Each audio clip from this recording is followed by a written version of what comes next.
आज मैं आपको मौलिक कर्तव्य के बारे में बता रही हूँ, जो भारत के मौलिक कर्तव्य हैं, जिनका अपने आप में बहुत बड़ा रोल है। जिस तरह से व्यक्ति को अधिकार पाने में बड़ी खुशी मिलती है, उसी पर क्या मौलिक कर्तव्य को निभाने में, थोड़ा सा कर्तव्य निभाने में, ड्यूटीज निभाने में परेशानी होती है। किसी चीज़ को पाना बहुत ही अच्छा लगता है, लेकिन किसी चीज़ को निभाना तकलीफ की बात होती है। लेकिन ये हमारे भारत की शान और आन दोनों ही है। जिस प्रकार हमने खुशी से अपने अधिकारों को प्राप्त करा, उसी प्रकार हमें अपने कर्तव्य को निभाना भी बहुत जरूरी है। तो मौलिक कर्तव्य का वर्णन 51 में है, जिसकी संख्या 11 है। नंबर 1, हमें संविधान का पालन करना है। बहुत अच्छी तरीके से संविधान के नियमों को देखना है। संविधान के खिलाफ किसी के बारे में गलत नहीं सुनना, गलत नहीं बोलना और लोगों को अच्छी तरीके से समझाना। दूसरा हमारा आता है स्वतंत्रता की रक्षा। हमें अपनी स्वतंत्रता की रक्षा, साथ में दूसरों की स्वतंत्रता की रक्षा करनी है, लेकिन ऐसी स्वतंत्रता जो किसी को नुकसान ना करे, किसी को कष्ट ना दे, बल्कि खुशियाँ दे। नंबर 3 पे आता है भारत की संप्रभुता, एकता, अखंडता। इसकी हमें सदैव रक्षा करनी चाहिए और रक्षा करने के लिए हमें दूसरों को भी प्रेरित करना चाहिए, मोटिवेट करना चाहिए। नंबर 4 पे आते हैं देश की रक्षा करना। देश की रक्षा के लिए हमें अच्छे शब्दों का इस्तेमाल, अच्छे विचारों का इस्तेमाल, अच्छे शब्दों का कन्वर्सेशंस, कम्युनिकेशंस, यानी बातों में अच्छाई, शब्दों का अच्छे ढंग से प्रयोग करना और अपने शब्दों को इस्तेमाल करना। 5वां आता है भारत के सभी लोगों में सम्मान, भाईचारे का पालन करना, यानी सभी लोग एक दूसरे का सम्मान करें, सभी लोग एक दूसरे से प्यार करें, सभी लोग एक दूसरे की परवाह करें। 6, हमें भारत की संस्कृति का विशेष ध्यान देना है, उसके गौरव को बढ़ाना है। गौरव को बढ़ाने के लिए हमें उसकी संस्कृति, उसके कल्चर, सबको रेस्पेक्ट देनी पड़ेगी, आदर देना पड़ेगा, करना पड़ेगा, सभी से प्यार। पीछे से जो संस्कृति चली आ रही है, इसका सम्मान करना। नेचर, पर्यावरण की रक्षा करना, पेड़ पौधे हमारे दोस्त हैं, हमारे मित्र हैं, इसका अच्छे से हमें बहुत ही अच्छी तरीके से ध्यान रखना।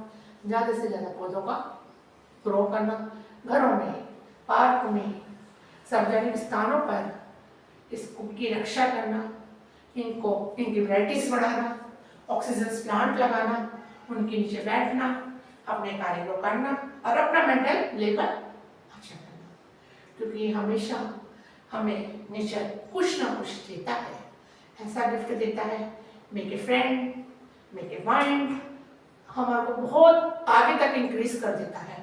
हम सोच नहीं सकते हमें नेचर से क्या मिलता है, क्या नहीं मिलता है। 8वां नंबर आ जाता है साइंटिफिक तरीका, अपनी बातों को समझाना, सुनना, बताना, किस तरीके से, साइंटिफिक तरीके से, वैज्ञानिक तरीके से, विज्ञान का युग है, आप जो बोल रहे हो ठीक है, आपने इसके ऊपर प्रैक्टिकल करा है, ठीक है, ये सारी चीज़ों को ध्यान में रखते हुए हमें इन चीज़ों का ध्यान रखना। 9वां है सार्वजनिक संपत्ति की रक्षा करना। हमारे देश में सार्वजनिक संपत्ति यानी सभी की है, उस पर सभी का राइट है, कोई किसी का एक का राइट नहीं है, तो उसकी रक्षा करने का भी धर्म हम सबका बनता है, मेरा, आपका, सबका। तो हमें अपनी जितनी भी पब्लिक प्रॉपर्टीज है उसकी रक्षा करनी पड़ेगी, जैसे कि इमारतें, पार्क, सड़कें, बाहर निःशुल्क पानी लगाया हुआ है, किसने वेस्ट नहीं कर रखा, उसको बंद करना। और उसके बाद हमें ये भी देखना कि भाई और ऐसे तरीके हो जिससे हमारी जो पब्लिक प्रॉपर्टी है, पब्लिक प्लेस है, उसमें सभी को कोई ना कोई सहानुभूति दी जाए, सब उसको इंक्रीज करने में आगे बढ़े, उसको कोई नुकसान कर रहा हो तो उसको हम मना करें। अब 10वां है व्यक्तिगत सामूहिक गतिविधि, इंडिविजुअल एंड सोशल। हमें व्यक्तिगत होने के साथ साथ भी हमें सामाजिक भी होना चाहिए। क्यों? क्योंकि समाज में ही है कि व्यक्ति का विकास होता है। अकेला व्यक्ति ना तो रोता अच्छा लगता, ना हंसता अच्छा लगता, यानी हंसने के लिए भी हमें समाज चाहिए। अपने दुख शेयर करने के लिए भी हमें समाज चाहिए। हमें सब चीज़ों का ध्यान रखना बहुत ही जरूरी है। उनकी गतिविधियों को बढ़ाना, उनसे बातें करना, कुछ उनसे बातों का अपने अपने आप में इस्तेमाल करना और अपनी बातों को बना, और जो सबसे बेस्ट लगे उसको हमें यूटिलाइज करना, उसको आगे हमें लेके चलना। अब है 10वां व्यक्तिगत गतिविधियां, ये मैंने बता दिया आपको। 86 वाह संशोधन हमें ये बताता है जो बच्चे 6 से 14 साल के हैं उनको बेसिक एजुकेशन देना बहुत ही जरूरी है।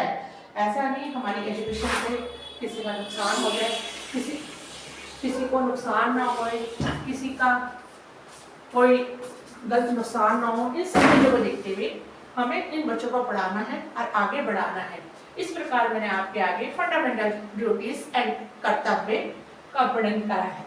Okay bye bye. देखिए मैं आपको मौलिक कर्तव्य के बारे में पढ़ा रही थी। मौलिक कर्तव्य ये सामूहिक कर्तव्य होता है। हमें अपने देश से ही प्यार नहीं बल्कि हमें विश्व से भी प्यार होना चाहिए, पूरे संसार से प्यार होना चाहिए। अपना दर्द सबका दर्द, अपनी खुशी सबकी खुशी मायने रखती है। जो इन चीज़ को समझ लेता है वहाँ से प्यार की भावना पनप जाती है। जहाँ प्यार की भावना पनपी वहाँ अधिकारों के साथ साथ कर्तव्य भी बड़े प्यार मोहब्बत से निभाए जाते हैं। और हमें सबके दिलों में, सबके मन में इन्हीं चीज़ों का प्रवेश करना है और आगे तक अपनी विरासत में आने वाली पीढ़ियों को देना है। क्योंकि जहाँ आदमी अपने कर्तव्य निभाता है वहीं डिसिप्लिन होता है, और जहाँ कर्तव्य नहीं होते सब अधिकार पाने की इच्छा में रहता है वहाँ पे कर्तव्य और अधिकार दोनों का ही विनाश हो जाता है। सच्चाई यह है एक के कर्तव्य दूसरे के अधिकार होते हैं। अधिकार पाने में हमें बड़ी ही खुशी मिलती है, लेकिन कर्तव्य का पालन करने में हमें कष्ट अनुभव होता है। लेकिन जैसे जैसे हम अपनी ड्यूटीज़ एंड कर्तव्य को पूरा करते हैं तो हमें खुशी भी मिलनी शुरू हो जाती है। ऐसी खुशी, आंतरिक खुशी, सामूहिक खुशी, जब हम सबको हंसता खेलता गाता देखते हैं तो हमारी खुशी का ठिकाना नहीं होता। अगर कोई जिससे हमारा कोई लेना नहीं होता, हम इसको जानते नहीं, कुछ जानते, अगर उसका दर्द होता है तो हमारी आत्मा काँप उठती है, हम काँप उठते हैं। ना चाहते हुए हमारे आंखों में पानी आने शुरू हो जाते हैं। क्या कारण है इसका? क्या कारण है? कारण यही कि हमें सामूहिक दुख है। वहाँ हमने किसी के बारे में सुना, हम उसके लिए तड़प उठे। और ऑन द अदर हैंड अगर हम किसी की खुशी सुनते हैं तो हम इतने खुश होते हैं जैसे खुशी हमें प्राप्त हो गई है, हम खुशी के भागीदार हैं। तो यानी सामूहिक प्यार, सामूहिक एकता जो हमें हमेशा आगे बढ़ाती है, आगे हमें अपने कर्तव्यों के प्रति जागरूक करती है। और यही हमें चाहिए। क्यों? क्योंकि आजकल विश्व में शांति बनाने के लिए, सफलता बनाने के लिए हमें अपने कर्तव्यों का पूरा पूरा ध्यान रखना बहुत ज़रूरी है। अगर कहीं कुछ हनन होता है, कहीं भी नुकसान होता है तो हम सबको, पूरे विश्व को एक हो जाना चाहिए और होने के बाद हमें उसका समाधान निकालना चाहिए। अच्छी चीज़ सबके लिए, बुरी चीज़ सबके लिए, सफलता सबके लिए, असफलता किसी के लिए नहीं। अगर ये बात हर व्यक्ति सोचने लग जाए तो कोई भी व्यक्ति दुखी नहीं होगा, सब सुखी हो जाएंगे, सबका मन प्रसन्न हो जाएगा, प्रशंसित हो जाएगा और देश और दिमाग दोनों आगे बढ़ेगा, जिसकी हमेशा से सबको ज़रूरत रहती है। यानी मौलिक कर्तव्य सामूहिक कर्तव्य हैं, इसमें सभी के प्रति प्यार है, साइंटिफिक हैं, यानी तथ्य की कसौटी पे उतरे हुए हैं। अगर हम एक का भला करते हैं तो सबका भला होना शुरू हो जाता है। संस्कृति का प्रतीक है, व्यक्तिगत सामूहिक गतिविधियों के प्रति है।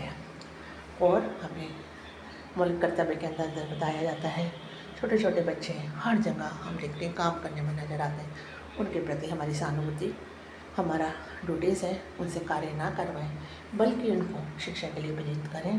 हमारे से जितना हो जो हो उसे हम दें, चाहे हम शिक्षा दे दें, चाहे हम उसकी पैसे से मदद कर दें या हम अपने दिमाग से उसकी मदद कर दें। इन द सेंस उसको पढ़ना लिखना और उसको नॉलेज देना, साक्षर बनाना, ये भी हम सबका कर्तव्य है।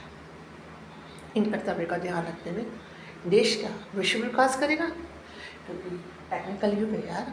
टेक्निकल युग में हम सबका विकास होता है, किसी एक का विकास नहीं है। सामूहिक विकास, सबका विकास, सबकी खुशी, सबके साथ, ऐसा हमारा देश हो।